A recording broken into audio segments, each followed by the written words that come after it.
Cette semaine, on a décidé de vous faire découvrir une nouvelle discipline, le bike and run. Il fait beau, on en profite, on retourne faire du sport dehors. C'est parti.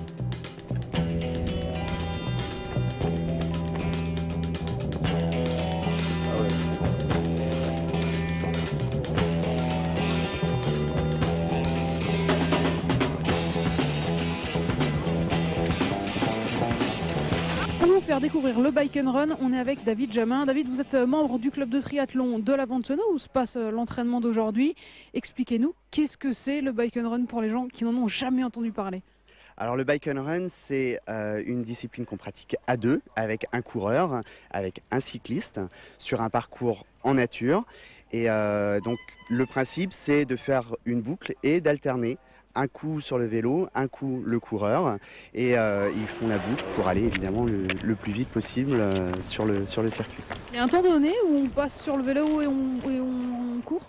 Non, il n'y a pas un temps donné. Après, c'est chacun fait son... Si le coureur se sent plus à l'aise, il va courir un petit peu plus longtemps. Si le cycliste se sent plus à l'aise, a de meilleures jambes, il va être un petit peu plus longtemps sur le vélo. L'essentiel, c'est de pouvoir aussi un petit peu récupérer sur le vélo pour pouvoir tout donner en course à pied. Et non, et chaque équipe gère son temps et ses passages de relais comme elle veut. Qu'est-ce que ça développe du coup le bike and run? Alors au niveau du cardio, ça développe énormément l'intensité cardiaque. Donc pour nous qui faisons du triathlon, c'est vrai que c'est vraiment intéressant, ça nous met dans un très bon rythme. Et puis ça permet de travailler aussi les jambes, puisque sur le triathlon, on a quand même une grosse partie de vélo, une grosse partie de course à pied, surtout sur les longues distances. On peut faire jusqu'à 42 km de course à pied, 180 km de vélo. Donc là, ça permet vraiment de travailler les muscles des cuisses et puis l'intensité cardiaque surtout. Alors, est-ce que pour pratiquer, il faut être forcément adulte? À partir de quel âge, tout simplement, on peut pratiquer? Alors, on peut pas pratiquer à partir de n'importe quel âge. Les petits sur le vélo, dès qu'ils enlèvent les deux roues, ils peuvent pratiquer. Ils peuvent surtout s'amuser avec d'autres copains, à échanger le vélo, la course à pied. Et puis, on peut faire ça jusqu'à de 7 à 77 ans, comme je dirais. Comme dirait l'autre. Merci David. On va demander aux gens qui ont participé à cet entraînement de bike and run à la Vente-Senots comment eux sont venus au bike and run et qu'est-ce qu'ils aiment dans cette discipline. Le bike and run, avant tout, c'est l'effort, c'est l'endurance, c'est le passage de main en main et c'est l'équipier surtout.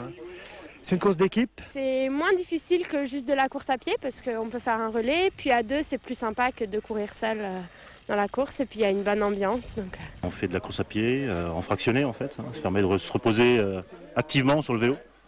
C'est beaucoup mieux que de courir tout droit sur 10 km. Pour la solidarité et puis pour la bonne entente. Se défouler, se dépenser et surtout être à deux. C'est moins monotone que de courir tout seul. Sport de plein air, le fait qu'il y ait aussi beaucoup de monde, c'est une émulsion et puis c'est une bonne préparation pour le triathlon aussi. Ça prépare la saison de triathlon, la course à pied, la vitesse, c'est le must. On a retrouvé David Jamin. David, alors pour pratiquer le bike and run, tout simplement, qu'est-ce qu'il me faut comme matériel? Alors il faut un vélo et un casque, ça c'est obligatoire. Et puis une paire de tennis, et puis l'envie de s'amuser et l'envie de profiter entre copains. Là aujourd'hui c'est un entraînement entre copains et avec le soleil, voilà, la bonne humeur. Alors un petit mot quand même, parce que est-ce qu'on doit pratiquer en club ou c'est une discipline qu'on peut pratiquer dans l'absolu, en famille tout simplement? En famille, on peut faire ça le dimanche, on peut se retrouver à deux, on peut se retrouver en groupe comme aujourd'hui, à n'importe quel niveau comme je disais, on fait ça toute l'année en plus, l'été, l'hiver, c'est vrai que le VTT c'est aussi un sport qu'on pratique toute l'année, la course à pied c'est pareil, donc n'importe quel niveau avec n'importe quel partenaire et toute l'année, c'est ça qui est bien. Est-ce que dans l'absolu il faut que les deux partenaires soient du même niveau ou est-ce qu'on peut mixer?